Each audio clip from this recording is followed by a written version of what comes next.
Okay, so this is the outline. I'm going to talk about an example, basically my experience in the last week with the profiling code, with the profiling problem with the Intel tools. And actually, well, I will just go through a couple of things which should motivate all the successive steps. But let's move. So the code that I'm working on now is Lattice Field Theory code. It's not Gauge, as some maybe notice. And this is the last mention of lattice gibberish. So from now on, everybody should be able to understand it. So basically, it was Fortran 77 code, which was updated to Fortran, and then in order to use some features of Fortran 08, there was this modification process. So yeah, actually, this is going to cause some problems, possibly, but I will mention this later. So the originally it was a single-threaded code, which was parallelized first with parallel, which, as you see, it requires just like a dozen of characters on the compilation line, so it's really cost-effective, it seems. And then it was parallelized not by me, but with NPI. Okay, and yeah, so basically now I will try to show you the results of the last version, or even a bit. We'll see also what happened with the parallel versions, thanks to not just Intel tools, but also some command line basic tools like time, etc. Just to give a bit of context. So this is a typical optimization workflow. I'm not talking about this, but just I wanted to make sure that this is what I think it should be. I'm not going to follow this today, but yeah, it's just the goal of today is to show the Intel tools and also discuss a bit the results that we have with this code, because I think we can merge things together. So basically, the first thing that one should do when optimizing code is profiling. And so if we use VTune, okay, VTune has this, this way of, you use this to follow this more or less. So you need to load the input module, you need to compile the program with -G if you want to see information about, for example, some very rudimental line profiling in your results. Then you need to source this script, and in order to get all the environmental variables that are needed for running the profiler. Then you run the program with the profiler. I think that there are some things to point out. For example, that here, the syntax is like this. So you have the profiler, which is the command line interface, right? Then you need to specify an action. Okay? -collect is a possible action. There are other actions, for example, report. Then each action has a different, basically a tree of options that you can use for that action. For example, this is the target collection. Then there's the result of the directory of the results. And after you're done with all the options that you want to pass to this, to the profile itself, you need to add a -. It's not necessary, but it makes sense to add a double minus, and then the application that you want to profile. Okay. In this case, we are profiling an NPI application, but yeah. So actually, this is needed here because we were using a KNL, which is a very complicated. Somehow complicated memory layout, so memory configuration. So yeah, once you're done with this, you would like to visualize your results. So an option is the GUI, and you just need to pass as an argument the name of this file, which is the file which contains all the results, or not exactly all the results, but which will contain all the results of the information that this application needs to plot your results. And then you can, we'll see what happens when you do this. Or if you want, you can actually use the command line option, the command line version, and see a text report. Some things that was mentioning, for example, I was using, not this time, but generally it's maybe useful to adjust the sampling interval. Just to, for example, if you have 64 processes, you don't actually need to have this sampling interval. You can actually put it to, I don't know, 80. You can scale it up, for example. I think that here it would make sense to put this number to, instead of 10, 640, just to have the same density. Exactly.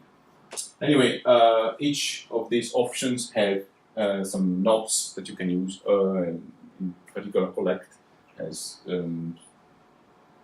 many knobs that you can use to see, for example, if you want to adjust the sampling interval or other options.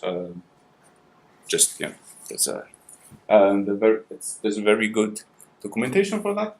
So you do this and you get your results. No, actually not, because we had some problems with this code, and actually we need to change it because of some reasons. Basically, we were trying to use the MPI F08 modules in Fortran, but this doesn't actually allow us to profile the code. So we need to have actually to load another module, which is the PMPI F08, which actually requires a lot of changes in the code. But well, it's just 1 day of work, and then everything will go. After 1 day of work, everything will get it. So yeah. So one thing that you can do with VTune, well, you can actually export the data that you get in a text file, and then you can parse it with a Perl script, which is in the Flame Graph repository, and you can produce this representation of the evolution of the stack over time, which is called. Okay, so I think we can actually see VTune, this profiler, in action. While this loads, I'll show you a bit of what's the. So just before actually profiling the code, maybe one should just do a very simple timing of the code. And what I did was not exactly simple, but so this is the performance of then I'll show you this data. So this is the last data with adding minus exhaust and all the, so yeah. So just to basically in our program we have a lattice, which is a 3-dimensional cube, okay, which is always, it's just always a cube, but we can actually split it with MPI using domain decomposition in different on a number of processes. For example, here is just one process in all directions, so basically just the total number of processes is 1. And then you can add more processes, splitting our 3-dimensional cube in different 3-dimensional parallel pipelines. Is that correct one? And so we have trying them all. Okay, we have this diagram on the x-axis is the number of processes, total number of processes, and on the y-axis there's the speed up compared to when using one processor, only one rack. And so as you see that after 10, it's not exactly scaling really well. After 10, it depends what you define by well. Here you can see that actually this straight line is the perfect scaling.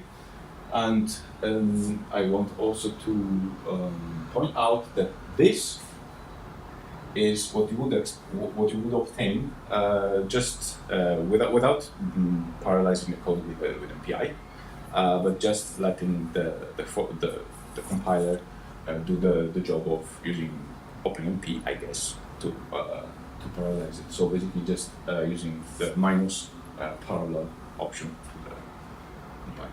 And well, you can see that actually with only one process, it's actually better to use the auto-parallelizer. I think that almost break even when you use two processes, and then, well, further on it becomes convenient to use MPI. And I haven't gone here, but I think this actually saturates quite early. Yes. Okay, so maybe now VTune has loaded. Okay, so this is the starting page. I think that it could be interesting to see what happens here. Usually in Lattice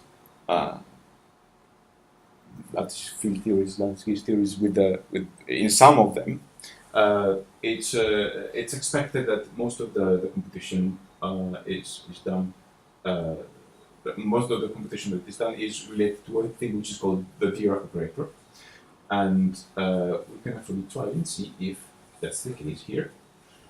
I think that by memory, I think that actually this is already the correct ordering in the sense that QMR Herm is already the most the heaviest function, so they are already ordered in a way that actually according to their weight.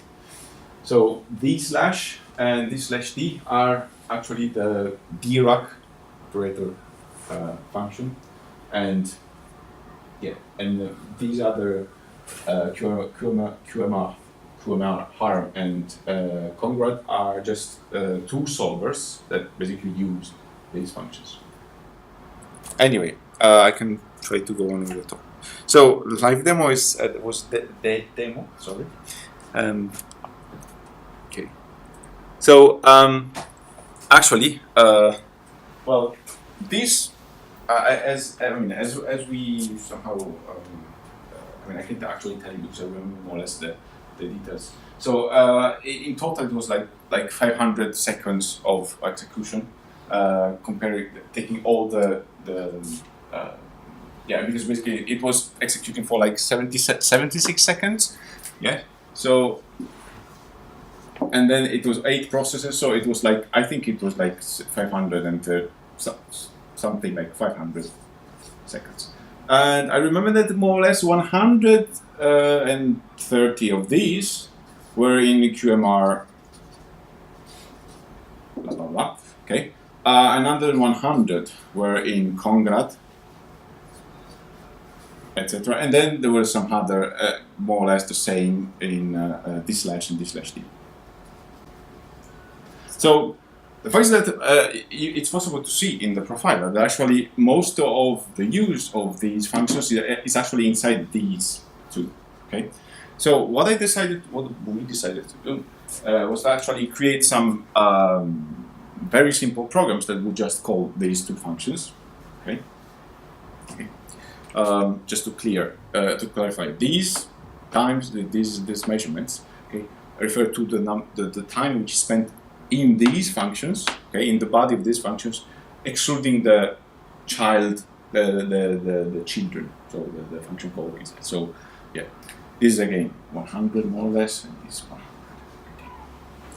So yeah, I decided to benchmark or to look closer at these functions, and I was just using basically get time of day because it really works quite well. It gives you pretty precise results. There's the C version, there's a Fortran version. Yeah. So just to show what are the results with these, okay. So let's take one machine, which could be this. Hawk is the new, is the machine in Cardiff. What this is about, basically, this is on the y-axis. There's time for one iteration of the solver. Okay, in this case, it's this second.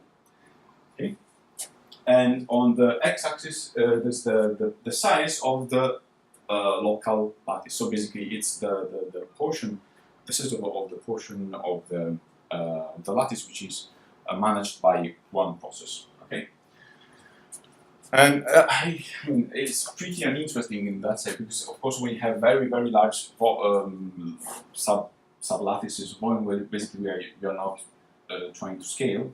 Here is the interesting zone because we want to scale, so we want to have smaller local lattices, and so I will just zoom in there. Show some interesting facts. Sorry, okay. I think it's already visible what I want to show you. When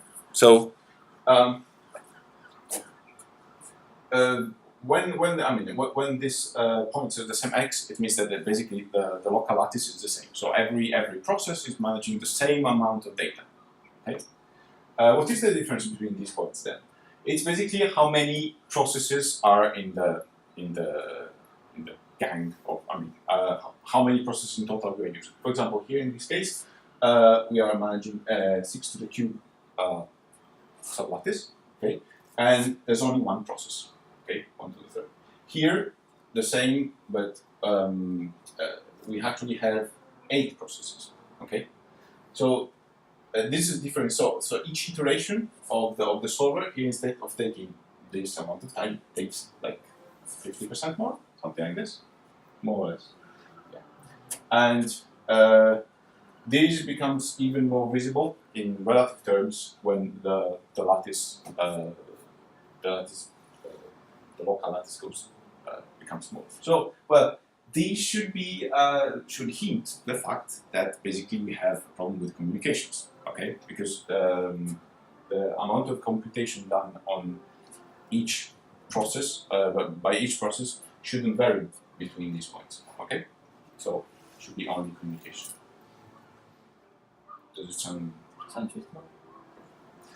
Okay. So the cool thing that I would like to do now, and I won't be able because it's involves using ITAC, is now basically looking at these cases separately. Okay, and see how much of the communication is used by how much time is used by communication and by the function. So yeah, that would be the so here I would use ITAC, and yeah, so it's neat. I mean, it's more or less the same. I need to do the same thing, so I need to source the suitable script, which is in this case this one. But also, actually, the previous one that I was using for VTune should include everything. So it should include also the environment variables that I needed to use ITAC. Okay, and then I just need to, in principle, I just need to run my program with Empire run, just adding this, so minus trace. So it should be super easy, and you get results. Doesn't work, of course, because that's what the same problem that I had before. So sorry for repeating myself, but I like this picture too much. And yeah, so once you fix all the problems that your code or the Intel libraries could have, you end up. You run your code, and instead of not getting anything, you get a final message. Okay, we get a trace file. Okay, and trace file is it has this .stf extension. You can just invoke the GUI version of the file with this, or the GUI version of the trace analyzer, and yes, so you should be able to see nice things. Unfortunately, I can't show you. I think it won't work now, but maybe I can show you a couple of things. So you get okay, it's a mess here, but this is what a possible output of the thing. Now you can actually zoom in and see things a bit more clearly. Unfortunately, this is I cannot zoom in on this because it would be useless. Maybe have another example. Maybe here it's a bit clearer. And yeah. So this is actually the event timeline in ITAC. You can actually have different kind of plots, which I would like to show you. Here it's good because actually you can see each process, what is communicating with. And now you cannot, actually here I think you cannot distinguish the calls, but you can actually assign to each MPI call a different color. So you can actually see, for example, if,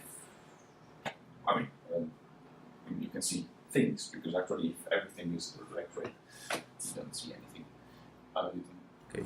One thing that I would like to mention before closing or before trying to turn on ITAC, that in possible it should be in theory it should be possible also to see other functions, not only MPI functions with ITAC.